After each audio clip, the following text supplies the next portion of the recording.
Bonne nouvelle au Togo, la justice fixe le sort de l'écrivaine Mad Faré après quelques temps en détention. Et à l'international, le président du Rwanda, Paul Kagame, est en tête des élections présidentielles avec 99,15% des voix. Que des informations croustillantes dans la revue d'actualité du 16 juillet 2024. Très chers internautes, bienvenue sur Lomé Actu. Nous débutons au Togo où l'écrivaine Mad Faré déclarée non coupable. C'est une bonne nouvelle. L'écrivaine togolaise arrêtée pour une publication sur TikTok a été déclarée non coupable le 15 juillet 2024. Après avoir risqué jusqu'à 6 mois de prison, elle est désormais libre. Mad Faré, connue pour son engagement et ses nombreuses distinctions, peut reprendre ses activités sans souci. Bac 2024 au Togo, le taux de réussite nationale dévoilé. Les résultats du bac 2024 sont tombés depuis samedi 13 juillet 2024. Sur les 70 671 candidats inscrits dans toutes les séries, 32 876 ont obtenu le diplôme qui leur permet d'accéder à l'université, soit un taux de réussite de 41,51%. Les résultats sont en baisse par rapport à 2023. Les filières techniques s'en sortent mieux avec un taux de réussite de 57,82%.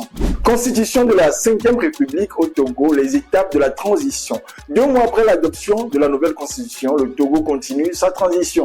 Le ministre Gilbert Bara a détaillé les prochaines étapes. Il s'agit notamment de la mise en place du Sénat et l'élection du premier président de la 5e République. La période de transition devrait se terminer en mai 2025. Toujours au Togo, l'ANC adresse une lettre ouverte à unir. Dans les détails, l'Alliance nationale pour le changement, ANC, a publié un communiqué dénonçant les pratiques d'intimidation et de violence du régime RPT UNIR. L'ANC appelle le gouvernement à cesser ces méthodes et à libérer les citoyens injustement détenus.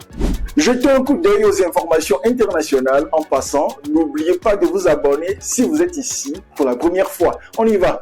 Au Burkina Faso, 7 milliards de francs CFA de faux billets saisis. Des faux billets ont été saisis au Burkina Faso. Les contrevenants avaient investi 50 millions de francs CFA dans ce projet criminel. 4 membres du réseau ont été arrêtés et les autorités continuent de traquer les autres suspects. Au Rwanda, Paul Kagame en tête avec 99,15% des voix à l'élection présidentielle.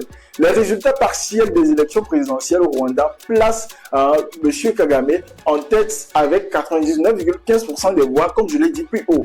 Les opposants Frank Habineza et Philippe Mpayimana suivent avec moins de 1% chacun. Les résultats définitifs sont attendus le 27 juillet.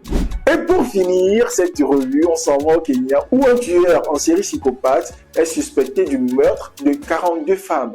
La police kenyane a arrêté Collins Jumaizi Kalusha, suspecté d'avoir tué 42 femmes. Les autorités ont trouvé 9 corps mutilés dans une décharge à Nairobi. Une machette présumée utilisée pour les crimes a été également saisie. Nous sommes ainsi arrivés à la fin de ce parcours de l'actualité locale et internationale. N'hésitez pas de commenter les informations et merci de rester fidèle à votre média de la ville, Lomé Actu. Lomé Actu.